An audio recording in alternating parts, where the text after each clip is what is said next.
আরো মানুষের নাম বললে আমার কাছে তুই ফোন কর। হ্যাঁ আমি সাগর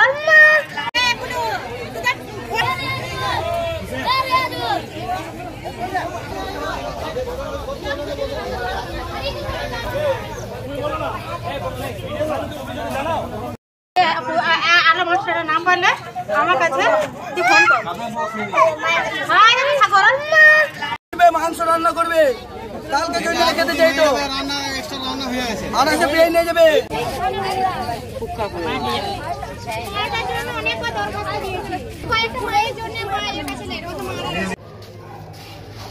গেল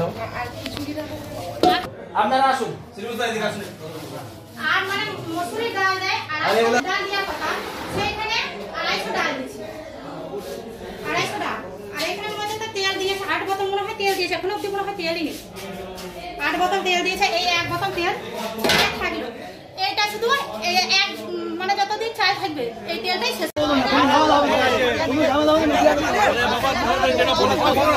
স্টেটমেন্ট দিলে তো রাইট আনতে ওরা কি বলছে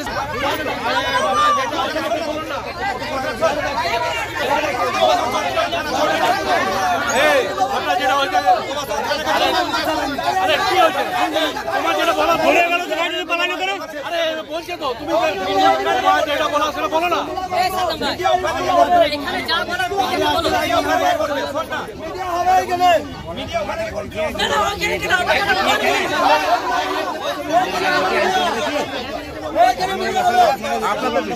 আপনারা যেটা বলবেন পিছাও না হ্যাঁ পায়া করুন যে গাড়ি চাপিয়ে দেবো গাড়ি চাপিয়ে দেবো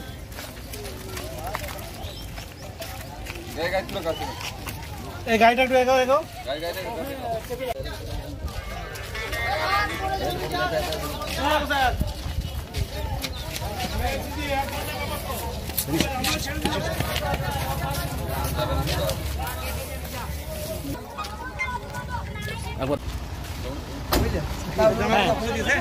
আমরা দেখছি আমরা দু একজন ছেলে একবার তোমার মোটরসাইকেল নিয়ে যাও না আর কেউ যাবে গ্রামের ও আমাদের বাইক বেশি যা নাইলে আর কেউ চাপে গ্রামের কেউ চাপে এইদিকে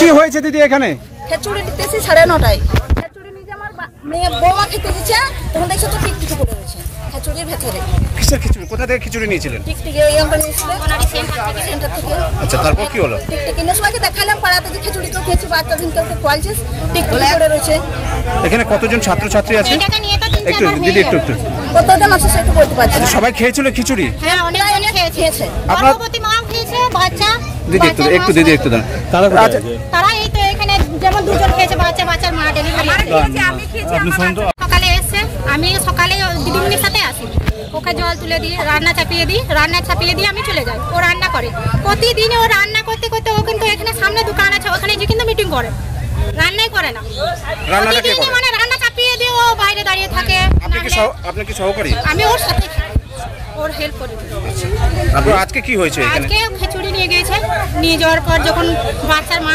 খেতে আছে অপরটা সরিয়ে তলা থেকে যখন চামচে করে তুলেছে তখন দেখছে টিকটিকি বাচ্চা কতজন বাচ্চা আছে এখানে হ্যাঁ কতজন বাচ্চা সেটা আমি বলবো কেউ খেয়েছে খিচুড়ি হ্যাঁ খেয়েছে অসুস্থ হয়েছে অসুস্থ হয়নি তবে অনেকজন খেয়েছে এখনো সেরকম কিছু হয়নি ফোন করছি কিন্তু দিদিমণি আসছে না অনেকবার বলার পর দিদিমণি এসছে আপনারা তারপর কি করলেন এখানে আসার পর দিদিমণি দেখেন জিজ্ঞাসা করছি যে এরকম হবে এখানে বারবার তখন ওরা বলছে না হয়নি এটা বাড়িতে পড়েছে ওরা ফেলিয়ে দিয়েছে এটাই বলছে কিন্তু বাড়ি থেকে পড়েনি এখান থেকে পড়েছে এখানে টিকটিকি আছেও দিদিমণিকে তো পুলিশরা নিয়ে চলে চাইছি যে ওদের দিকে দুজনকে এখান থেকে রিটার্ন করা অন্য কেউ দেখ মানে বারবার হচ্ছে এই টাকা নিয়ে 4-5 বার হয়ে গেল আর এমনিতে আমি জল তুলে আজকে জল তুলে দিলাম সেটা কালকে আবার রান্নায় দিয়ে দিচ্ছে আমি বলছি আমি জল তুলছি আমার কষ্ট হচ্ছে না তাহলে ওর কেন কষ্ট হবে সেই জলটা ও কেন দিবে বাচ্চা দেখুন কেন খাওয়াবে এরকম করে বাচ্চা যখন আর সুস্থ হবে এখন কে দেখবে তেল বেরেস্তা করে আর যেটাতে তেল বেরেস্তা করছে সেই হাঁড়িটা মনে হয় 1 বছর পর একবার ধোয় কিনা সেটাও সন্দেহ আপনার কি নাম আমার নাম সাকিলা বিবি গ্রামটার কি নাম গ্রাম নবডাঙ্গা কি হয়েছে এখানে এইখানে হয়েছে কি আমরা প্রতিদিন যেরকম খিচুড়ি নিয়ে যাই আমার ছেলে নিয়ে গেছে খিচুড়ি খিচুড়ি নিয়ে যাওয়ার পর আমার বাচ্চা খেয়েছে, আমি খেয়েছি। খাওয়ার পরে আমার ছেলে আবার বাড়িতে গিয়ে আমাকে বলছে, মা খিচুড়িটা বাচ্চাটাকে খান না, ওই খিচুড়িতে টিকটিকি পড়ে আছে। আমি তো বাচ্চাটাকে তখন খাইয়ে দিয়েছি, আমিও নিজে খেয়েছি। তারপরে এসে এখানে দিদিমণি কারকে ডাকা হলো, দিদিমণি তো সঙ্গে সঙ্গে এলো না। তারপরে এসে বলছে আমরা কখনোই হইতে পারে না, আমরা পড়ে নাই, তাহলে বাড়িতে নিয়ে যেয়েই পড়েছে। আচ্ছা, দিদিমণিকে যে সময় খিচুড়ি দেওয়া হয়েছে সে সময় দিদিমণি ছিল না স্কুলে? দিদিমণি ওই খিচুড়ি চাপিয়ে রান্নাটা চাপিয়ে দিয়ে ও খিচুড়ির কাছে দাঁড়িয়ে থাকে না, ও চাপিয়ে দিয়ে ও সরে বসে থাকে, গল্প করে কি পড়ছে না পড়ছে। কখনো টিকটিকি দাঁড়িয়ে থাকে, কখনো আরো কিছু পড়ে থাকে। খাবার তো পরিষ্কার পরিচ্ছন্ন হয় না, আর সবজিগুলো ধোয়ও না, পরিষ্কার পরিচ্ছন্ন করে ধোয় না, ওই চালও ধোয় না, মানে কিছুই ধোয় না, ওই এতেই দিয়ে দেয়। পরিষ্কার পরিচ্ছন্নভাবে খাবার দেয় না, তাহলে তো আমাদের বাচ্চারা খেছে। এবার বাচ্চারা যে অসুস্থ হয়ে যাচ্ছে, অনেক সময় তো অসুস্থ হয়ে যায় বাচ্চারা। আমাদের ডাক্তারখানা দেখাইতে গেলে ডাক্তারে বলে যে ওই স্কুলে খিচুড়িটা একবারে খাওয়াবে না, পরিষ্কার পরিচ্ছন্ন একবারে দেয় না, আর খাবারে কিছু না কিছু একটা থাকবে। আগে একবার পড়েছিল, টিকটিকি পড়েছিল, আবার এইবারেও পড়েছে। আচ্ছা, বলছি যে খিচুড়ি খাওয়ার পর আপনার বাচ্চাকে কোনো রকম অসুস্থ হয়েছে? এখনো তো 1 ঘন্টা হয় নাই, এখন 1 ঘন্টা হোক তারপরে বুঝতে পারবো। আপনারা কি যখন দিদিমণি এলো তখন কি তাকে আটকে রাখা হয়েছিল? না, আটকে রাখা হয় নাই, দিদিমণি এখানেই ছিল, বলতে এখানে সবাই মিলে এখন করেছিল যে মানে মিডিয়া আসুক, পুলিশ আসুক, তারপরে ব্যবস্থা নেওয়া হবে। তার আগে মানে আমাদের এখানকার লোকরা কিছু করে নাই। তারপর দিদিমণি কোথায় গেল? দিদিমণিকে তো পুলিশে ধরে নিয়ে গেছে। কি চাইছেন এখন আপনারা? আমরা চাইছি যে দিদিমণি এখান থেকে রিটার্ন হয়ে যাবে, এখানে থাকা হবে না, দুজনকে যেন রিটার্ন করে দেওয়া হয়। যেটা করতে হবে, একবার যিনি আছেন দায়িত্বে যারা আছেন তাদের সঙ্গে একবার কথা বলবো, প্রধান সাহেব আছেন। আপাতত যেটা আমাদের মূল মাথা ব্যথার কারণ, যেটা চিন্তার, সেটা হচ্ছে যারা খাবারটা খেয়েছেন তাদের আমরা 2 ঘন্টার জন্য অবজারভেশনে রাখবো এবং সেটা নিশ্চিত করবো যাতে তাদের মধ্যে কোনো এফেক্ট আমরা নজরে যদি আসে, সঙ্গে সঙ্গে তাদের চিকিৎসার ব্যবস্থা, সেটা আমার প্রায়োরিটি। কিছুদিন আগেও সেন্টার আমি ইন্সপেকশন করে গেছি, তখনও আমি মিশ্র প্রতিক্রিয়া পেয়েছি। সবার কেউ অভিযোগ করেছেন, কেউ বলেছেন না ঠিক আছে। তবে আজকে যেটা আমি নিজে দেখে গেলাম, আমি মুখ্য সেবিকা আছেন, উনি পারুল পঞ্চায়েতে একটা মিটিংয়ে আছেন, আমি সেটা কথা বলছি। দিদিমণিদের কাছ থেকেও একটা লিখিত আমি নিয়ে নেবো, এনাদেরকেও বলা আছে। সেটা নিয়ে আমি যেটা আপাতত ঠিক করেছি, আগামী সপ্তাহের মধ্যে প্রথমে শুরুতেই আমি দিদিমণি হেল্পারকে আপাতত সাময়িকভাবে এখান থেকে সরিয়ে দেবো। পরে যদি পরিস্থিতি বিচার করে দেখা যায় না ওনাদেরকে স্থায়ীভাবে সরানোর ব্যবস্থা, সেটা আমি নিশ্চিত করব। আপনি ঘুরে দেখলেন অঙ্গনওয়াড়ি কেন্দ্র, কি দেখলেন, কোথায়? দেখুন, অঙ্গনওয়াড়ি কেন্দ্রে যেটা দেখার, এখন গ্রীষ্মের মধ্যে স্পট ফিডিংটা আমাদের নিয়ম, যে বাচ্চাদেরকে জায়গায় বসিয়ে খাওয়ানোটা হচ্ছে আমাদের নিয়মের মধ্যে আসে। কিন্তু গরমের মধ্যে, গরমকালে অত্যাধিক গরমের জন্য অনেক ক্ষেত্রে হচ্ছে যে তারাই মানে খাবারটা বাড়ি নিয়ে যেতে পছন্দ করছে, মানে তারাই পছন্দ করছে। সেক্ষেত্রে এটা যেহেতু বাড়িতে নিয়ে যাওয়ার পর ঘটেছে, এখনই দাঁড়িয়ে আমাকে এই মুহূর্তে কিছু বলাটা মনে হয় না সেটা সমীচীন হবে।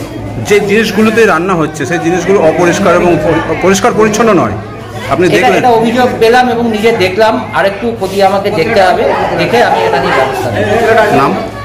আমার চিরাদিত্য বাচ্চা, সিডিপিও। কি হয়েছে, কি দেখলেন আপনি এখানে? দেখুন, আমি খবর পাওয়ার মাধ্যমে আমি এখানে ছুটে এসেছি এবং দেখলাম বিষয়টা সত্য। অবশ্যই কি হয়েছে? হয়েছে বলতে এখানে যে সেন্টারে রান্না হয়েছে এবং খিচুড়ির মধ্যে টিকটিকি পড়েছিল, আর বিষয়টা দেখলাম সত্য। আর তারপর গ্রামবাসীরা কি করলো, এখানে সেন্টারে এসে কি বলছে?